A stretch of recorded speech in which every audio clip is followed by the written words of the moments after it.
Well, you've read the stories, you've heard the politicians, you've listened to the news. Australians are looking for compact, affordable, fully electric cars. Well, here they are. 3 brand new, cost-effective, compact, fully electric cars, all with ranges that start from under $40,000. So which one of these 3 from car brands that are very easy to spell is going to be right for you? Well, let's find out.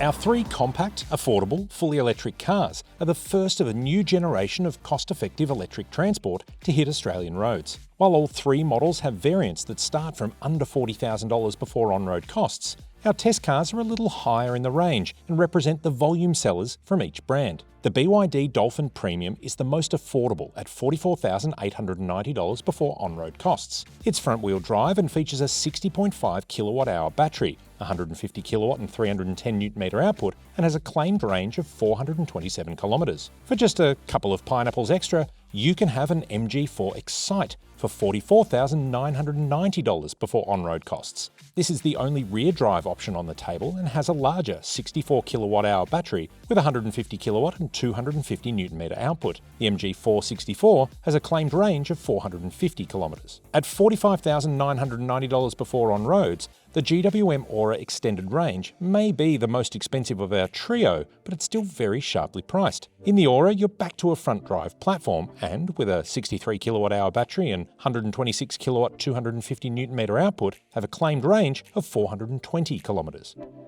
Now, if you were in the market for a compact car for running around town even 10 years ago, none of these cars would have either been on your radar or part of your consideration. Obviously, MG back then, you were talking a sports car from the 1960s or 70s. BYD has only been in Australia for sort of a bit over 12 months. And GWM, we did know it initially for building utes, but in terms of passenger cars, they're a new player as well. But this is the future of Australian motoring. We're going to see more new brands come to market. We're going to see more products from these brands. But let's give you a little bit of context. GWM Ora, think of it as kind of a cross between a Volkswagen Beetle and a Mini Cooper. The BYD Dolphin, this is the Honda Jazz of electric cars. And of course, the MG4, it's a Corolla. So in terms of that, and in terms of that context, that's where we need your head to be thinking as we look at these cars. So to get a bit more detail, let's take our easy to spell acronyms from an alphabetical standpoint and hit up the BYD. Okay, so while we're talking acronyms, let's go through each car as we have it. BYD stands for Build Your Dreams. Now, the Dolphin, obviously, as a naming convention, I don't know, I wouldn't have chosen it, you probably wouldn't have chosen it, but we'll talk about it when we go around in the car. It does make it easy to understand which one it is, because I tell you what, there's not a lot of other sea life around on the roads today. From the back of the car, though, you can see quite conservatively designed. You've got some pretty cool LED taillights there. And like I said, it's kind of Honda Jazz sized. The boot in the Dolphin is 345 litres. Now, you may look at that and go, James, come on, I know my litres, that's not 345. But you've got a really handy hideaway cubby down here under the floor. It's actually quite deep. Great place to put your charging cables. But for today, we're going to show you a little bit of context. So we have our very convenient Australian standard 26 litre esky that we'll put in each of the cars. And as you can see, this will fit in the boot. Not a huge amount of extra space beyond that. So if you think, depending on what you have, whether it's shopping bags or luggage or bits and pieces, you may need to take that tray out to use the full depth of the Dolphin boot to get your stuff in. But the esky will fit. You've got a hard parcel tray and we're good to go. Let's check out the back. Okay, well, the back of the Dolphin has a few surprises, and we're going to kind of keep with the marine life context here because it may help you understand. In terms of length, like, it's basically designed for someone with long legs and a short body. In terms of length, you've got a long Dolphin here, which is an Orca. Look it up, it's true. You've got a stack of knee room here, a stack of kind of movable room, really works that way. It's a big tick. But in terms of height, I'm kind of scooched down here. So it's like a shorter Dolphin, which is a porpoise. Look that up. There is a scallop in the roof. Don't worry, we didn't even make that up. It kind of keeps going, but it's a different kind of scallop, not the eating kind. But it still doesn't help me have a lot of room. So if you've got smaller people or children, I'm sure they'll be fine. But if you're sticking taller adults in the back, it's not that comfortable that way, worth calling out. However, the accommodations back here are really, really lovely. You've got fake leather seats here. And I tell you what, if you've ever had a veggie burger, they're pretty good these days. Fake leather, it's really nice. It's really soft, it's comfortable. Big tick. You've got these cool LED map lights that you can touch on, touch off. You don't even need to use your fingerprint. You can hit them with a knuckle. It works really well. Again, a big tick.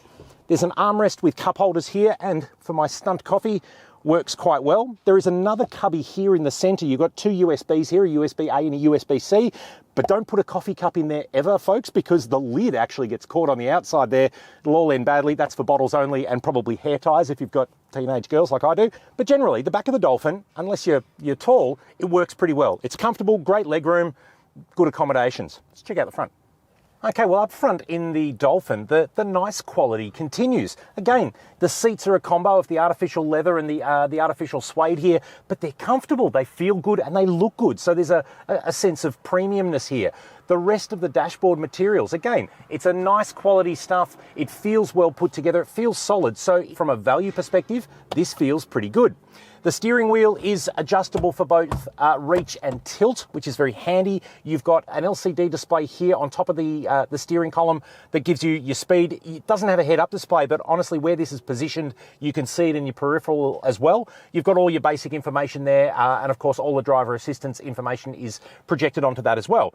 The steering wheel itself and all the controls, nice and ergonomic. The buttons are clear to see and easy to get with your thumbs as you're driving, which is an important part of it. So, big tick on the ergonomic side. In terms of other things, there's twin cup holders here, as you can see, fits my coffee quite nicely. You've got another cubby below that, but then underneath here, you've got the USB-C and USB-A plus a charge point and an SD card slot, which is interesting if you're carrying around GoPro footage on a micro SD.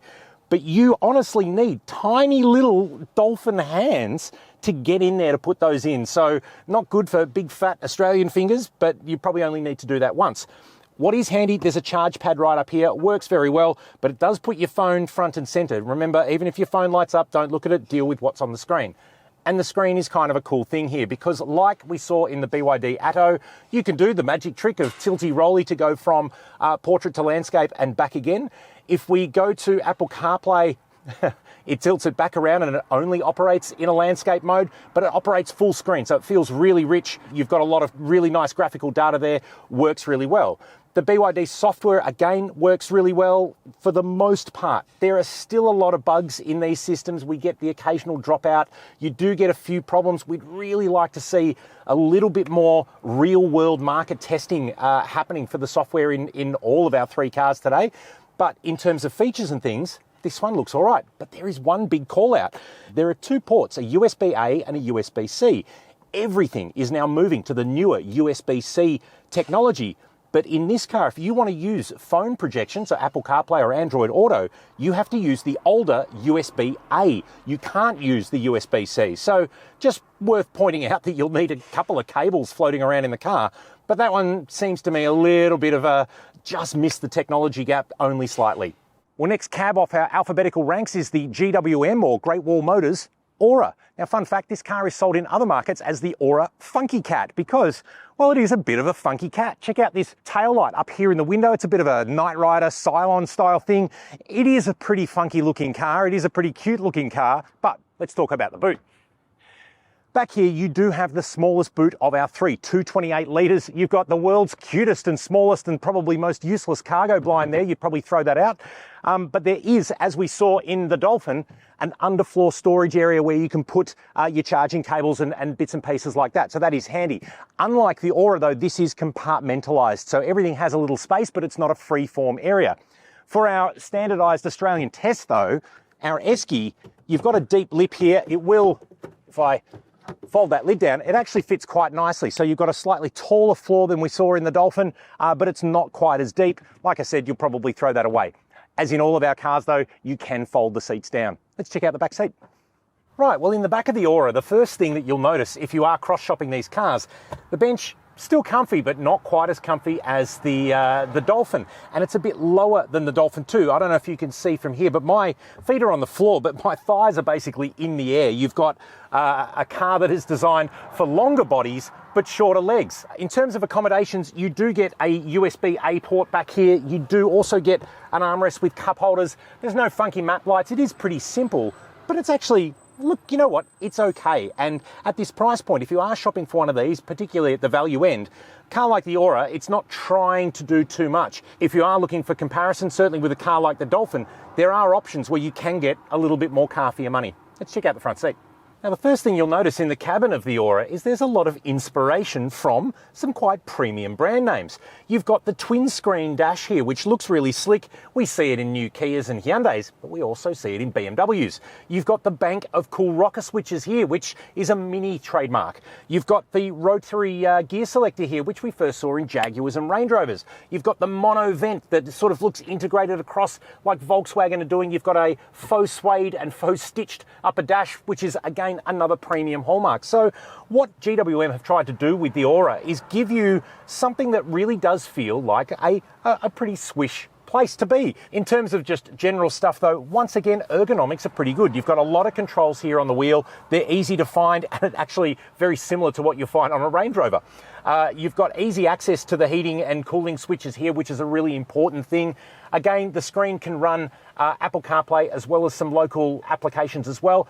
And once again, like in the Dolphin, we've had a few glitches here. So like I said with the BYD, glitching infotainment is not limited to one brand. They're all sort of doing it. This is where they need to be spending a lot of time from all three of these brands.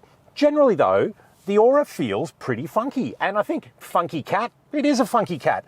Our third and final car is the MG4. MG stood for Morris Garages if you're playing at home, not so much anymore though. But this car as well has the easiest to remember name. It is the 4. It's the MG4 in every market, so you don't need to be a marine biologist or a cat expert to understand what this car is. The boot is the largest of our trio at 350 litres. And you might be saying, well, hang on a minute, the Dolphin was 345, that's only a little bit bigger.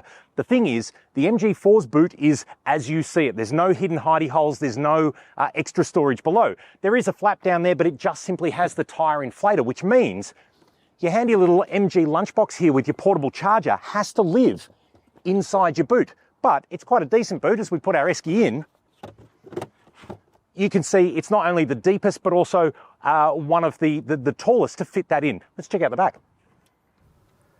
Now, you may have heard scientists, talk about the Goldilocks zone, something that's not too hot, not too cold, not too big, not too small, that is just right. And arguably, the MG4, especially in the back seat, is in the Goldilocks zone. When we compare to our two other cars, we saw that the Dolphin had great legroom, a little bit compromised in the headroom. The Ora had pretty good headroom, a little bit compromised in the legroom. What we see in the MG4, I've got good legroom and I've got good headroom. Arguably, I'm sitting on cloth seats. The Excite here, you've got to step up to the Essence to get the leather or imitation leather seats. But you know what? I'm pretty comfortable. I am a tall person. It doesn't rule out either of our other cars, but it just does show that you have got a bit of flexibility in choosing what you have. Now, it's worth noting out that the driver's seat in all three of our cars has been in my driving position. So I'm using a pretty uniform measurement of what the legroom and tow room is like. Now, remembering too, this is the Excite, not the Essence, because as I fold down my cup holder armrest that isn't there, as I look for my mat pockets that don't exist, and as I have my USB-C that I don't have a choice of as well. So there's one USB-A port back here. There's kind of a little cubby hole down there. I'm not sure what you're going to put in there. Probably, again, hair ties if you've got teenage kids. But it is pretty Spartan back here. You should probably step up to the Essence if you want a little bit more accommodation for people in the back. Plus, it's worth calling out, black interior, black headliner. It's pretty dark back here. This car doesn't have a panoramic sunroof like we saw in the Dolphin. Again, you can probably step up and try and find something like that, but it is worth noting. Go and sit in one, see which one you like the best, and maybe see which is your Goldilocks zone. Let's check out the front. Well, up front in the MG, you could be forgiven for thinking, it's not as funky as the other cars. We haven't got any crazy stuff. There's no rotating screen. There's no sort of, I'm pretending to be a Mini or a BMW. What you do have, though, is just a kind of general, attractive, usable, ergonomic layout. It's not trying to be too special. It's just being. What is useful to know, though, you do have a height and reach adjustable steering wheel with pretty considerable movement on there. You've got, again, an LCD display in front of the driver. Very much like the BYD, it's out of your head-up display, but it is a good readout in your peripheral vision. You can see what's going on without taking your eyes off the road. It's a big tick there. You've got a nice big screen. Again, you can support Apple CarPlay and Android Auto and all that sort of stuff. And again, we've had a few glitches with it, so it's a bit of a recurring theme. What you do have as well is air conditioning, real buttons, volume up and down. Should be a knob, but still at least they're there. Buttons. You've got a rotary dial here for your gear selector. You've got a really handy tray up here. You've got 2 cup holders. You've got a hideaway thing where my phone's in there with a lot of missed calls, so it's probably best I don't look at it. You've even got a snazzy little net here, plus a centre armrest console. So for practicality, the front of the MG just feels like a regular car. May not be as flashy as our other two, but certainly at this trim level, it feels nice and accessible. Anyway, enough talking about what the cars are like on the interior, because I think we've seen, for your money, you get a lot of equipment in the BYD, you get a bit of style in the GWM, and you get storage and practicality here in the MG. So there's something for everybody depending on what's most important for you. Let's see what they're like out on the road, because again, I feel we're going to have a couple of minor little differences to see the sort of driver and the sort of use that they're going to work for. So I'll jump back into the BYD and we'll see what it's like.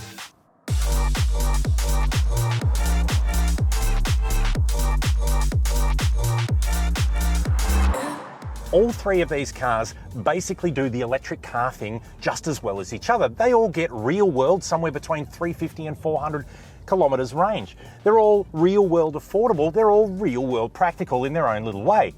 So what we're really trying to resolve on a little test drive here is just how they feel, because it's kind of that intangible thing. The Dolphin feels possibly a little bit heavy. You do feel solid on the road, so it's not a bad thing. But as you're going over bumps and as you're going over speed humps, which we will shortly, you can really feel the car move around.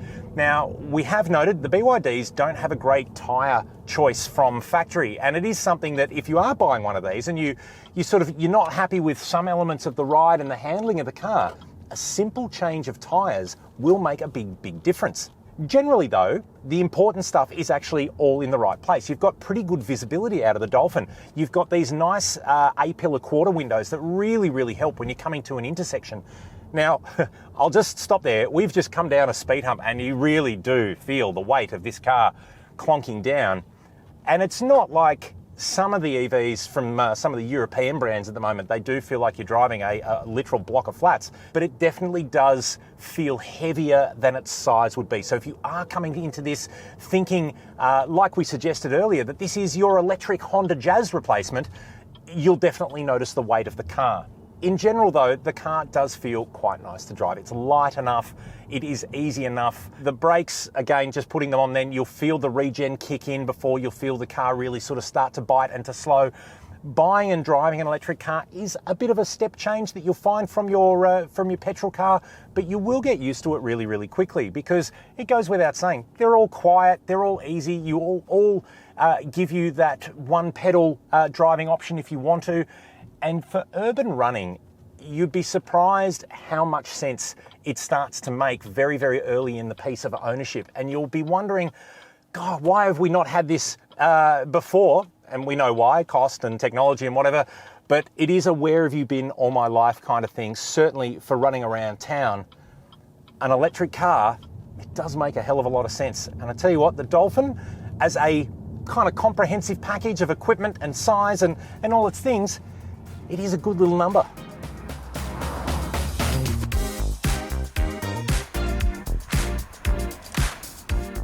Well, stepping into the Ora, especially after stepping straight out of the Dolphin, you can immediately notice the weight difference. It does feel like a lighter car, but that's not a slight on either one. It still feels like a good, fun, easy to live with urban hatchback.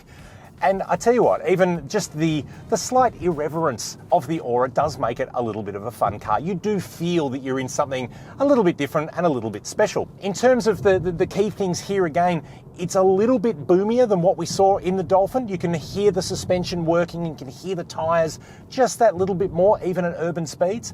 That said, it's still substantially quieter than what you would have had out of your old petrol car, especially if this is going to be your first electric offering. For visibility, you have got that higher turret in this car. It is a lot easier to see out the back. Again, you've got little glass quarter windows. over the speed hump there, as you can see, we pop up pretty well, but coming down for the rebound immediately feels a lot more, I guess, compliant than the Dolphin did, and substantially less heavy in feeling. For other general things about the Ora, and actually I've got a fun story. I was talking to someone on the radio about this, and they were saying, I'm looking for an electric car, I want something that's a little bit different. And I said, you should check out the GWM Ora. And they said, Ora what? I know, pretty bad, that was a joke, but it is an interesting one to try and get by. But if you are wanting to have something that does stand out a little bit from the crowd but is still accessible, it does feel like a pretty solid option. Now, things to note in all of these cars, and we did touch on it a bit earlier, that the media systems have been, in our testing, just that little bit flaky, and it's where we really kind of want to implore the manufacturers to put a lot more localization effort in. These cars, for the Australian market, they need to be reliable. This is the element of the car that you use the most beyond the steering wheel, so it needs to be reliable and it needs to work. We've had a couple of things with this one just not switching on, but eventually it sort of does. It takes a little bit of fiddling around, but it has been something that we've seen in all three of our contenders today, and just something that is part, I guess, of the early adoption teething problems with some of these cars. In terms of energy efficiency too, it's worth calling out, they are all basically doing what they need to from their claim. They're all about the same. You get about the same range in all the cars, because in this urban environment, this is exactly where these cars are designed to operate the best. And it's where you'll find the best use and the best response from whichever electric car you buy.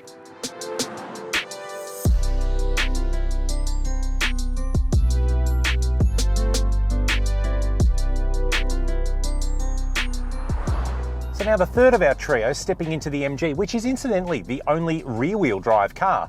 And we know from taking this thing out of the city, it can actually be a pretty fun thing to drive. It definitely feels the perkiest of our bunch off the line. You've got the most kind of eager, and that urban zippy sort of performance that you really want in a car like this becomes immediately apparent. And what that does, it gives you a sense of lightness. So it feels substantially less heavy than the BYD and feels a little bit more urgent than the Ora. But none of these cars are bad in any way. It's just these nuanced differences. And I think it does come down to what you want out of your car the most, because they all do all the key stuff pretty well. Now we're about to come around to the speed humps that we've seen previously. And what we have found with the MG4, bump up, is bump down, that, okay, you get a little bit of a boom from the rear suspension there, and we have got some camera equipment in the boot, but it just settles. It settles on the up, it settles on the down. It is a very, very resolved car in terms of handling. It's comfortable, it's quiet. It's not sort of doing what we find in some of the SUVs, where they won't settle immediately, and you get a little bit of oscillation as the car sort of moves around on its dampers a bit.